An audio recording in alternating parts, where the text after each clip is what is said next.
All right, we're going to begin part 6, as you see. I'm going to start with some videos.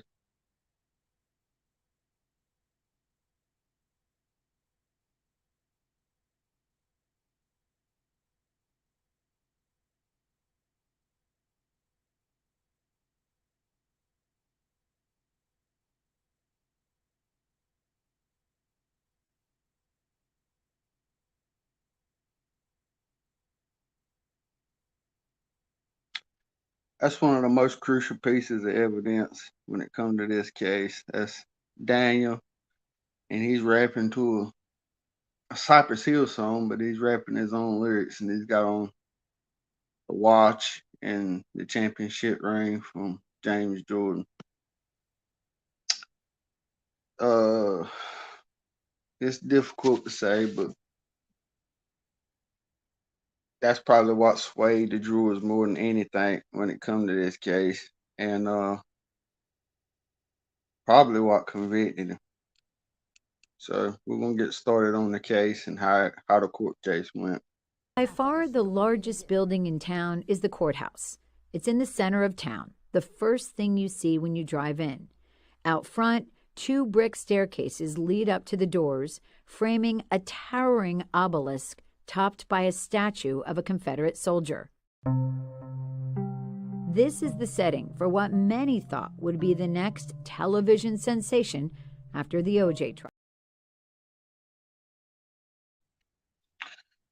All right.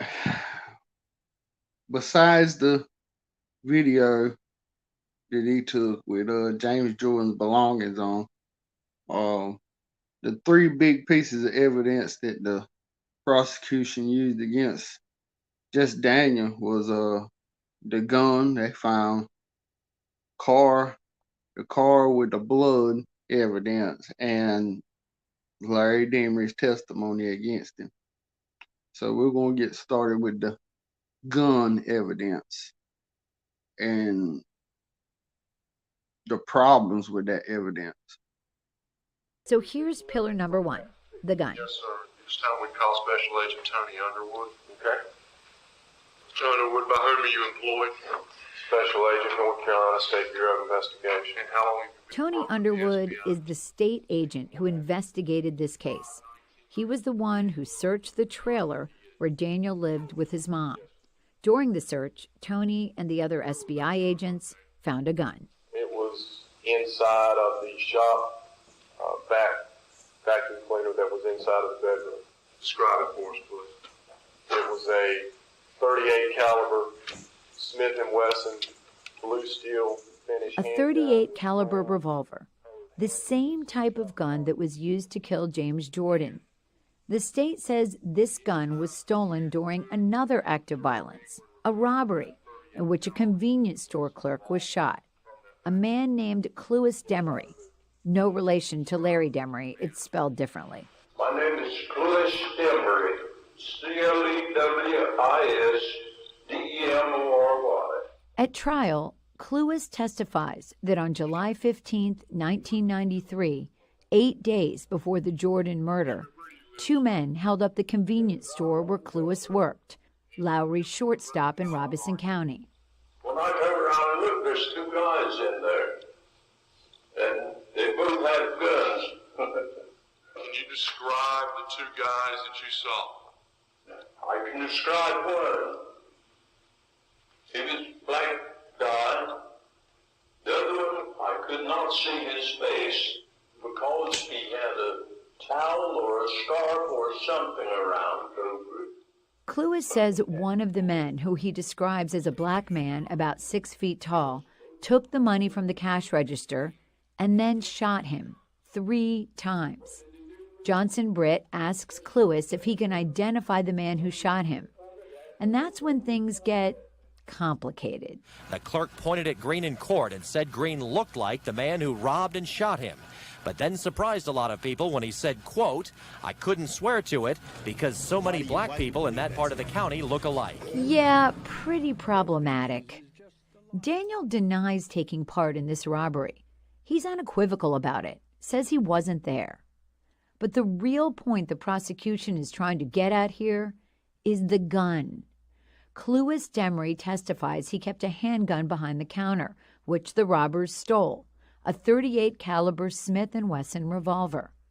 During his investigation of the Jordan murder, Tony Underwood showed Clewis Demery the gun he'd found in Daniel Green's trailer. I asked him if he recognized the weapon.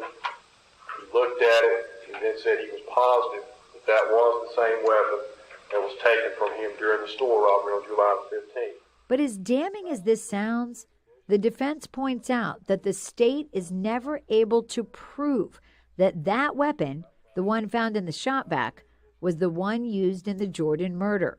Ballistics tests were inconclusive. Your testimony also is that you can't exclude 1,000,000 or more other guns too, correct? That's right. I cannot say this was the gun. I cannot say this was not the gun. I cannot say this was the gun. I cannot say this was not the gun.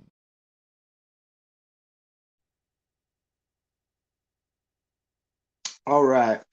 Now, what we found out before about this particular guy, Clewis Demery, was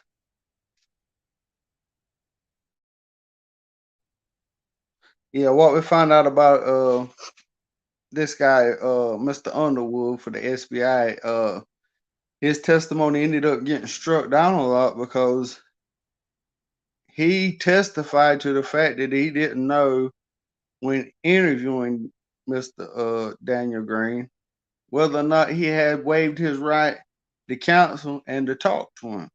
So this piece of evidence he testified to here was the only evidence he was able to testify on during this trial.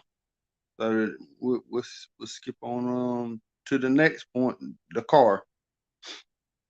Which is what you would expect if someone was shot in the driver's seat of their car. Yes, ma'am. We call Jennifer Elwell. Ms. Elwell, by whom are you employed? I'm a special agent with the North Carolina State Bureau of Investigation. They call SBI agent Jennifer Elwell to the stand. Elwell is a forensic serologist. She specializes in blood analysis, and she testifies that she tested what she calls suspect stains in Jordan's Lexus, spots on the upholstery that look like they could be remnants of blood someone tried to wash away. First, Elwell did what's called a luminol test on the car, looking for blood stains. This is the thing you see on the crime dramas all the time, where an investigator sprays a chemical on a stain and it glows blue. And did you get any reaction from the luminol that was sprayed on the red Lexus? Yes, sir. What area did you get a reaction in? On the passenger seat and the cracked portion between the top and the bottom cushion. Elwell calls the luminol a presumptive test, meaning it's not a perfect test. Luminol can react to all sorts of things that aren't blood, like detergents and bleach. So, to back it up, she performed a second, more complicated test called a phenolphthalein test on the passenger seat of Jordan's car.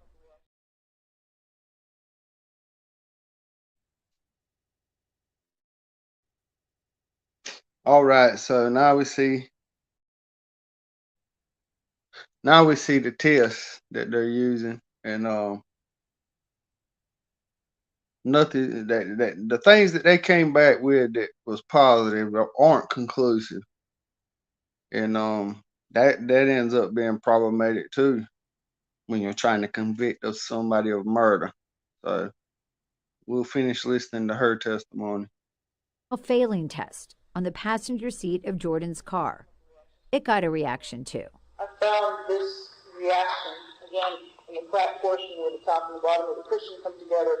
If you separate the cushions ever so slightly, the reaction is occurring in that area. So that's two tests indicating there may be blood on the seat. But like luminol, phenolphthalein isn't perfect. So Elwell removed a portion of the car seat and took it back to her lab to perform a third, more conclusive test, what blood analysts call a confirmatory test. To try and determine with a chemical crystalline test that it was indeed blood. This time, it was negative. Test, were you able to obtain any type of result? No, sir, I was not. Since the final, most accurate test was negative, Elwell deemed the tests inconclusive. She can't scientifically say whether or not the spots found in James Jordan's car are blood. She testifies to all of this at trial, but her testimony is complicated and full of scientific jargon and qualifiers. When the defense cross-examines her, they prod Elwell on the tests she performed, trying to make it clear to the jury that scientifically, there's no evidence the stains in Jordan's car are actually blood. But then, while defending her report, Elwell says this. One can be comfortable in saying you've got a pretty good indication of blood. And it's my opinion that you do have blood. One can be comfortable in saying that you've got a pretty good indication of blood. And it is my opinion that you do have blood.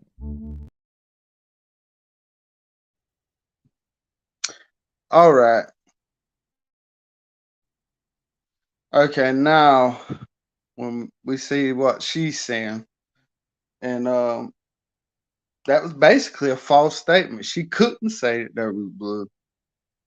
She could say that there was something that was a bodily fluid. That's what we find out about luminol now, that it not only does it indicate bodily fluids as well as blood, but it also destroys the evidence in a way. So we can't really rely on any of those tests. So the third part of the evidence that was used to convict him was Larry's testimony. And Larry made a plea deal testifying against Daniel, and he was doing that in hopes to escape the death penalty. Okay, well, Larry said the morning before Mr. Jordan's murder, Daniel had asked him about doing some robberies with him, and Larry agreed to it. Well, that night, supposedly, they stalked around the highway, I-95 and Highway 74 crossings looking for people to rob. And they came up by the exit in and found a car parked beside the road. Well, parked beside of the exit in front of a abandoned store.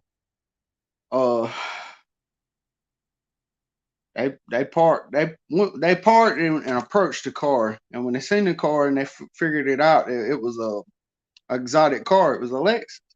And they had never really seen a Lexus before. When they was walking up on it, they saw a UNC, University of North Carolina Tar Heels license plate on the front, so they just assumed it was a college student. Once they got up to the car, they saw the window was down, and they decided to go in and rob him. So when they reached in, the man woke up and yelled, and immediately Daniel shoots him. They throw him into the passenger side of the car. Daniel hops in, starts driving. Larry runs back to his car, and they speed away down Highway 74, eventually pulling over and searching the car. And Larry's testimony is he reached inside of the guy's pocket, got his wallet out, and figured out that, hey, this is Michael Jordan's father. Well, immediately finding that out, they go down Highway 74 all the way to Scotland County and dump Mr. Jordan's body behind the mobile home manufacturing plant. And Larry's story's changed a lot over the years, and we'll get on to that a little later on. But now we're going to focus on Daniel's story. My goal in writing was just to get an interview with him in prison. I got that first interview, and then another, and another. Daniel's letters reflected the way he speaks. Meandering, introspective, intelligent, sometimes explosive.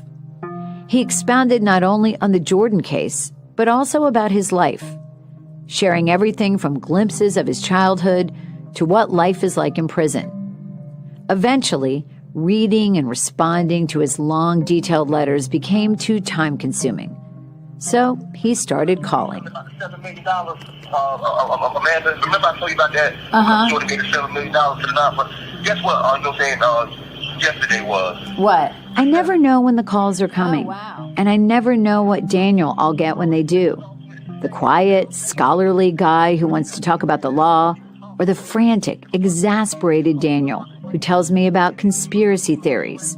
Sometimes he's just the friendly Daniel who talks about books.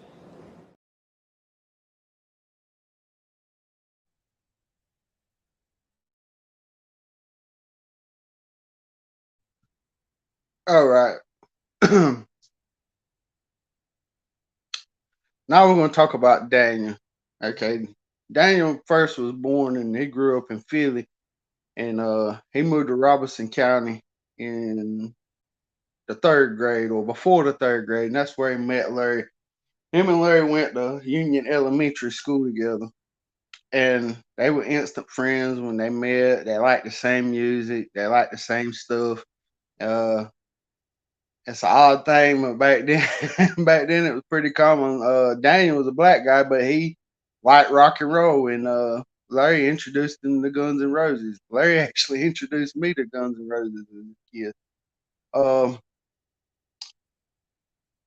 Eventually, when Daniel grew up some and some things happened, he ended up moving back to Philly.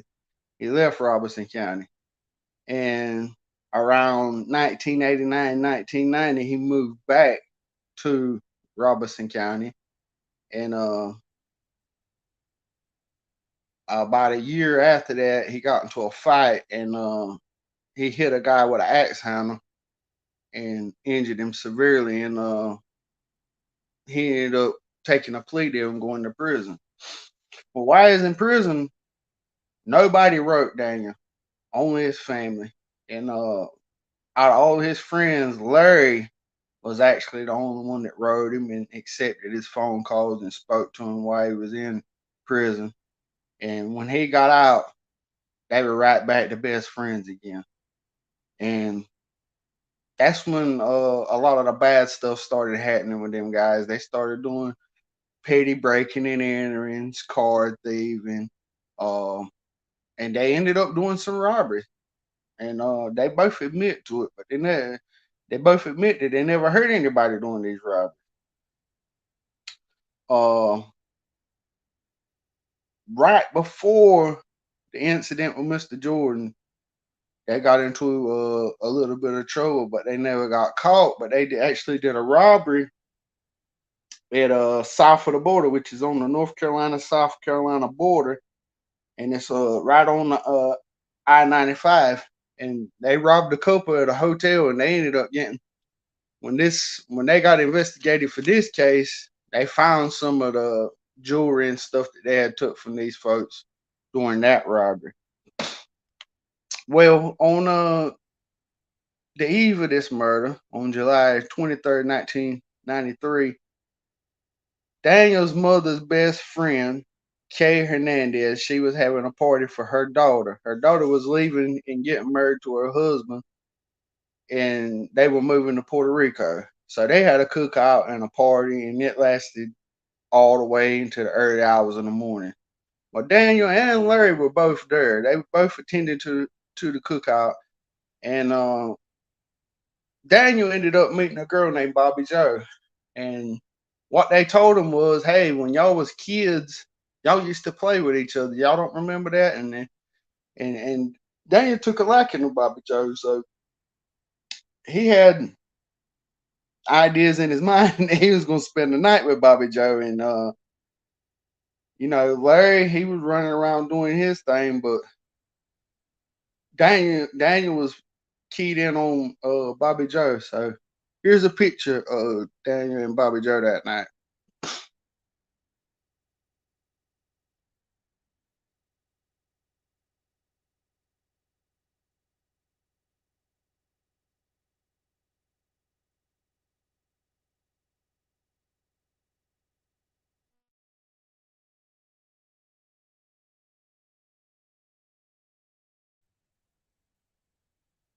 All right, now during the cookout, Larry gets a phone call, and he goes back in and tells Daniel, "Hey, I got to take a car to New York." Well, you see earlier, they talk about the drug trade, and we'll get to that video in just a second. But yeah, like I said, Daniel, he don't want to go anywhere because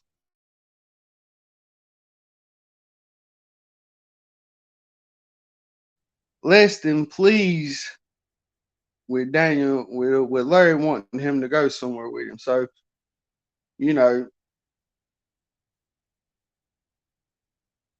the people at the party and everybody else can testify is that Larry left and Daniel was still there with Bobby Joe.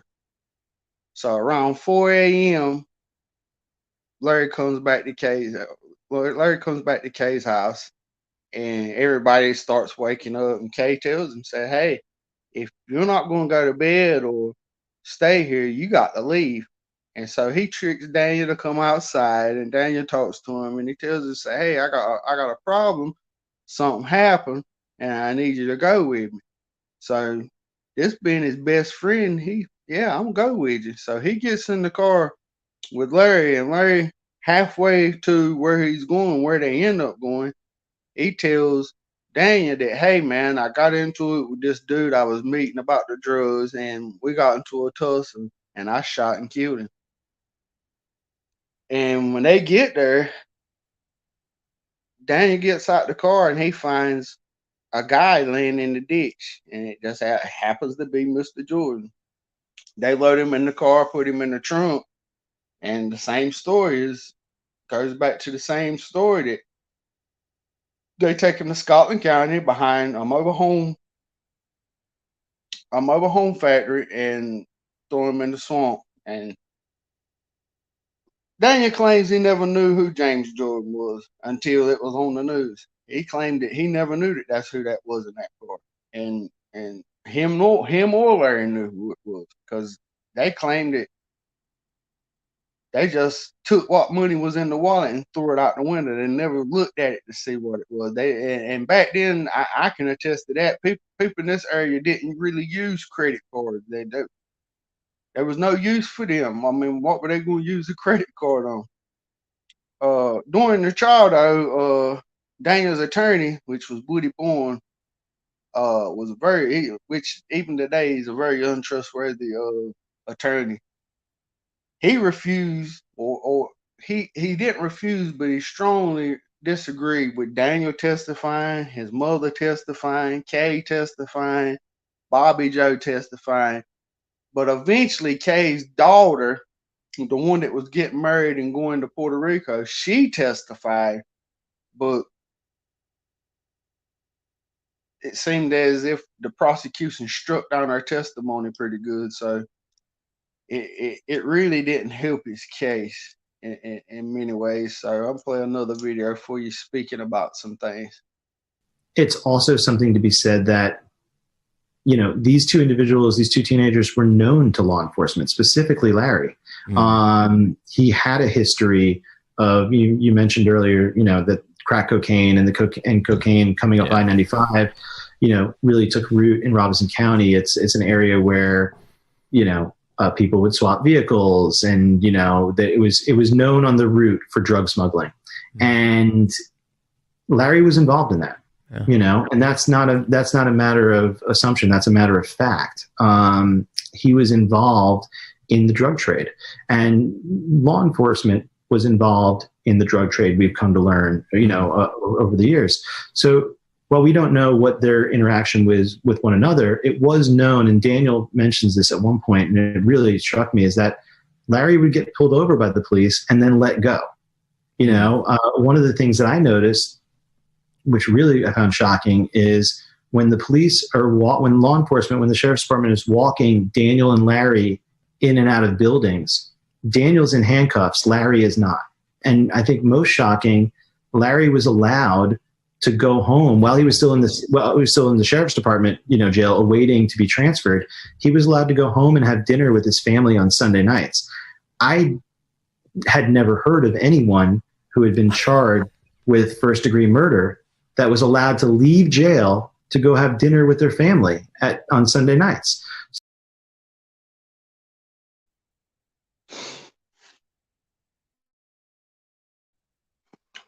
All right, y'all see that? They gotta go home on Sunday nights and eat dinner. Okay, but that was only while he was in custody in Robertson County, right? So the first things I take away from the whole case is, like I said, the fact that Daniel, his mother, Kay, or Bobby Joe testified. I mean, I feel like that they could have done a appeal just on that, just on the fact that that didn't happen. Second part is the fact that there was no blood in the car. Any crime scene personnel would tell you you cannot hide blood. If he was shot in that car, there would be blood in that car. The third part is the gun didn't match. It was inconclusive. And that's one of the main parts you have to have in a murder trial that's using a firearm. You have to have conclusive evidence that the gun fired was the gun that killed. You know, uh, then you go back to the first part of the video, the first part of this video series where we find the coroner and the missteps that the coroner took. Uh, First of all, they took the clothes off of Mr. Jordan and buried him. Like, you know, what kind of criminal process? Well, I mean, forensic process is burying clothes. Okay, but the part about that that's funny is on the original pictures and then on the original testimony of the coroner, there was no bullet holes in the shirt. So that either means one or two things. Either the shirt that was on Mr. Jordan when they found his body wasn't the one he was wearing when he was shot, or Mr. Jordan had to have his shirt off when he was shot. Or number three, he wasn't shot at all, because remember, his body was cremated. Only thing we got is the testimony of the coroner when it comes to the physical evidence regarding Mr. Jordan's body. Right? So we've already seen in previous videos how the coroners and the Robertson County Sheriff's Department interacts. We've already seen that with the coroner's inquest of the other murders. And I don't think it's that hard, because, I mean, if you go now and you look at Marlboro County, I mean, they're in the news just this past year of them having to physically remove the sheriff from Marlboro County. Okay, the fourth part that I see with the evidence is the phone in the car. There was a cell phone in the car, and initially in the news reports and everything, that was the big deal. Oh, they you know, there was phone calls made on this phone, and Larry called his family, Daniel called his family, blah, blah, blah, blah. And then when you get to trial, they never speak about the phone. Well, why is that? Well, the reason is some of the phone calls that was made. And we'll begin with before Mr. Jordan ever got to Robertson County, there was a phone call made. And that was, in fact, a known drug dealer. So either them guys was already riding with Mr. Jordan before he got to Robertson County and called a drug dealer, or Mr. Jordan called the drug dealer. Okay. Then we find the next suspicious phone call is the first person that's called on that phone once Mr. Jordan got to Robertson County. Now, that person is none other than Sheriff Hubert Stone's illegitimate son, Larry Hubert Dees.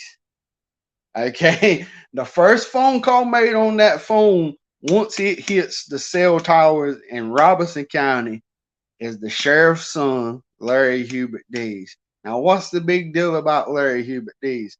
Well, first of all, Larry Hubert Dees was a drug dealer. And 2 years after, this murder, Larry Hubert Deeds goes to prison for drugs. Okay. Another fact was the very trailer plant that they dumped Mr. Jordan's body behind ended up being a place where Larry Demery worked, as well as Larry Hubert Dees worked, as well as another one of the sheriff's sons worked. And the man that pretty much owned that trailer plant, well, he didn't own the trailer plant, but he owned the trailers that they were manufacturing at the plant. He got caught for being one of the biggest drug dealers in not Robertson County, in North Carolina, period. His name's Ted Parker. If you look up Ted Parker had one of the biggest houses in North Carolina. Ric Flair actually bought Ted Parker's house when Ted Parker went down for drugs. So you got all of that, plus the fact that no law enforcement whatsoever ever interviewed Larry Hubert Dees. Not the Robertson County Sheriff's Department, not the North Carolina State Bureau of Investigations, nor the FBI. No law enforcement whatsoever, then or now, has ever spoken to Larry Hubert Dees. Now we're going to move on to the SBI. And these are some of the most hated people in my book. Luna says what initially got her interested in Daniel's case was that there were some similarities to Greg Taylor's. The culture, the attitude of the SBI crime lab was as a tool for the prosecution. So what you have is you have people who claim to be finders of fact through science were actually more oriented to simply seek a conviction.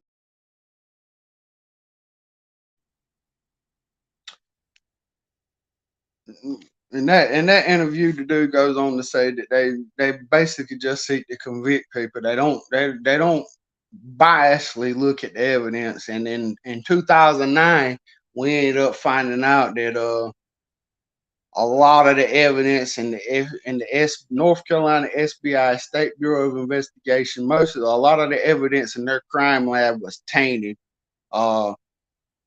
Their forensic steps were tainted. The attorney general ended up having to take over and go in and revamp the entire